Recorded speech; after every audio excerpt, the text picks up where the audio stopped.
I'm Emily Lomborg with the Steller Group, and today is our final segment of our First-Time Homebuyer series. We have buyer agent Katie Frederick joining us here today, and we're going to talk about the contract to close process, getting to closing and being the official owner of your new home. So in previous videos, we have gone through the contract negotiation process.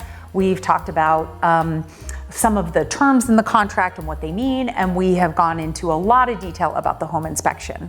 So after you get through all of that, what else is involved in kind of that contract to closing process? So really, one of the last couple of steps is going through underwriting. You want to get the loan complete and have your lender sign off and tell you you're good to go to buy a house. Exactly, and earlier, actually in a video we did together, we talked a lot about that pre-approval process. So if you went through that pre-approval process before you ever even really got out there, before you made your offer, then that part of finishing up your credit package is pretty easy. It's done. It's already done, and you just kind of submit it along with a few other items. What else does your lender need to get a full approval done on your loan? Yep, so there's two things. The first thing they need is the title commitment. And this is the title company saying that they have verified that there are no outstanding liens against the home and that you are prepared to be the true and only owner of this property. The title company's job is to pass clear title from the previous owner to the new owner. And that means there can't be, like you said, any outstanding loans on the property.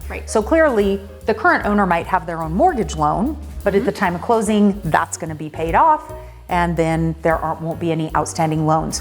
However, if there were anything like maybe a contractor had done some work at the house or something like that, and some work still need to be paid off, that would be the title company's responsibility to make sure, so that the new buyer is not assuming that debt. Exactly, and that all past taxes have been paid. That's the title company's responsibility. Absolutely. Okay, because their job then is to provide a final title insurance policy. Right, and so that final title insurance policy is them saying, we have verified that all liens have been paid. We have verified that you will be the true owner of this home, and should anyone come back and say that there is a lien or that they actually own the property, we are prepared as the title company to say you are wrong. To back you up. So really, the title insurance and the title commitment is a protection for the buyer. Yes, okay.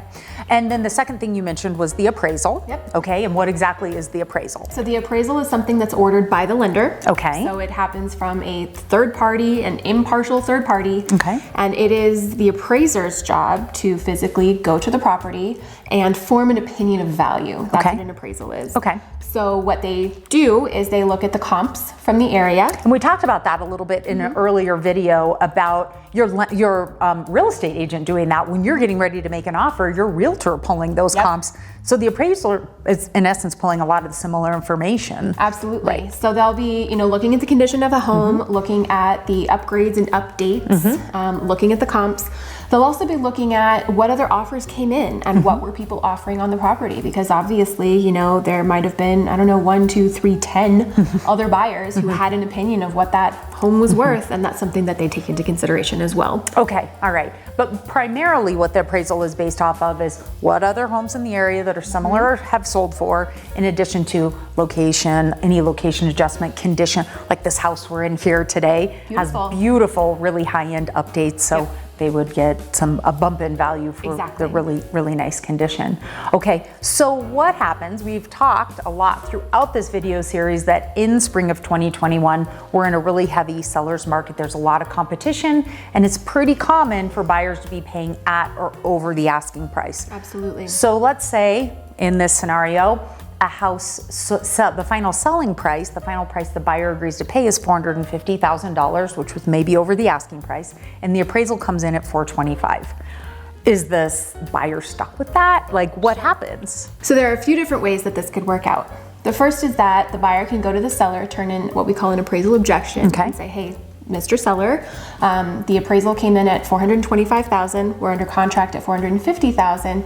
Can we please reduce the price to $425,000? Because that's all that the lender is going to loan me, because that is the appraised value of the home. In a perfect world, the seller says, sure. Yeah, I'll do it. And we proceed at $425,000. Okay. That's not really what we're seeing in this market. So scenario B is maybe you meet in the middle. Okay. Right? You say, okay, I'm going to offer to bring an additional $12,500 to closing. Okay. And that will have to be cash because the lender's not going to loan you that, right? Okay. That's not the appraised value. Right. And then the seller agrees to reduce that purchase price by $12,500. Yeah, you're sharing the burden. Exactly. Okay. Also not something we're seeing a lot of right Okay. now. So then the third scenario is actually what we're seeing that's more common, which is the buyer agrees to bring that additional $25,000 to closing so that the seller gets their contract price of $450,000. And that's happening upfront a lot of times in the upfront negotiations, right? But I want to stress that you have said multiple times in this market, right? So this isn't in every market. I mean, this is where we are today.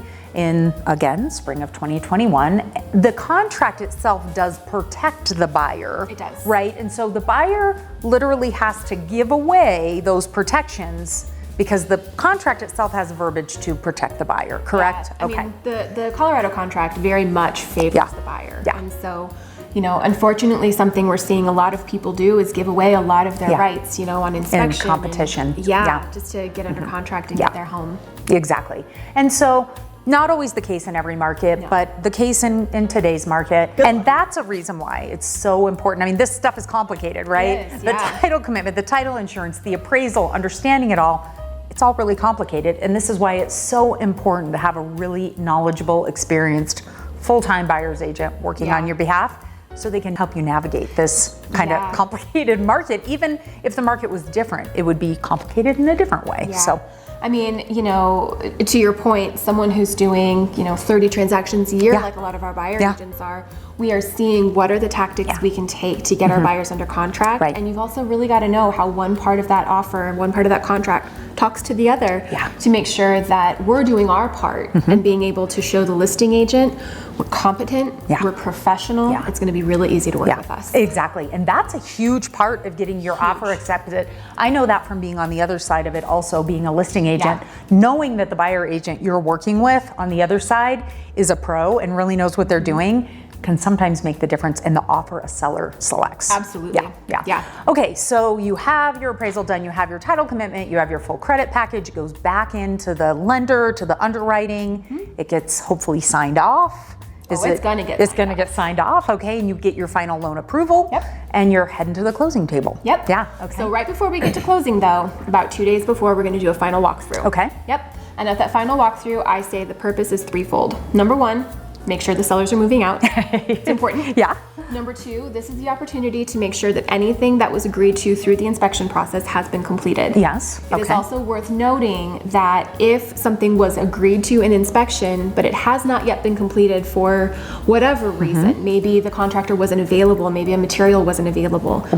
The inspection survives closing. So it has to happen contractually, and that is not a reason per the Colorado real estate contract to delay closing. And so a good example would be through the inspection, it is agreed upon that the seller will replace the roof. However, it's the middle of the winter and there's a lot of snow or there's a backup of materials and the roof literally just cannot go on before closing. It still has to happen and will happen. And that's part of, you know, your buyer agent's responsibility is to make sure that we're staying on top of that to make sure that it happens. And the third thing is to make sure that you are receiving the property in the condition you expect, so that all of a sudden there's not a massive hole in the wall or they haven't ripped up the carpet or taken a countertop. It's really important to note that in the contract to buy and sell here in Colorado, it very explicitly states that a seller must maintain the property, repair any damage. So it's not like, okay, a buyer goes to a home inspection is settled out and any kind of repairs are agreed upon, but then the water heater goes out and it floods the basement a week after. The seller can't just say, not my problem anymore, it's over. The seller is bound to take care of any damage, repair or mitigate anything that needs to be taken care of. And so that's part of your walkthrough also to make sure, you know, an active leak isn't happening, which, you know, can happen. And then it has to be taken care of and your buyer agent's gonna help you take care of it. All right. And then after the final walkthrough, You go to closing. You head to closing. So Yep. what happens at closing? So at closing, you go to the title company. Closings happen at the title company. You will need to do your hand stretches. Yeah, get ready Make for sure a that lot you're of gonna signing. Sign a lot of papers. Yeah. And you do. You sign 2 different packs of paper. One is the real estate documents and the other is your loan documents. Okay. After you've signed all of that information, your closer is going to send that information to your lender. The lender will look through everything, verify it, and then they'll send the money. Yeah. And once the title company has received not only the funds from the lender, but also your down payment, they'll say, congratulations. You own a home. Here's your keys. That's really exciting. So is the seller there at the same time as the buyer? Sure. Okay. So a lot of times they are. Okay. Certainly in the past year, title companies have really limited the number of people in one room at one time. Social distancing. Yep. But typically this is the only opportunity that a buyer and seller have to meet each other. Yeah. But a lot of times, you know, right now we are seeing mostly that it's just the buyer, Okay. the buyer's agent, and the title representative at the closing. But then when your closing is over, you do have your keys. And you can move in. House right. is yours. You can move in whenever you want. That's so exciting. Thank you, Katie. Of course. We really hope that this series has been really informative and helpful on the first-time home buying process. If you are ready to take your first step in getting going on that home buying process, give us a call today. Call the Steller Group and talk to one of our buyer agents. We'd love to have the opportunity to help you.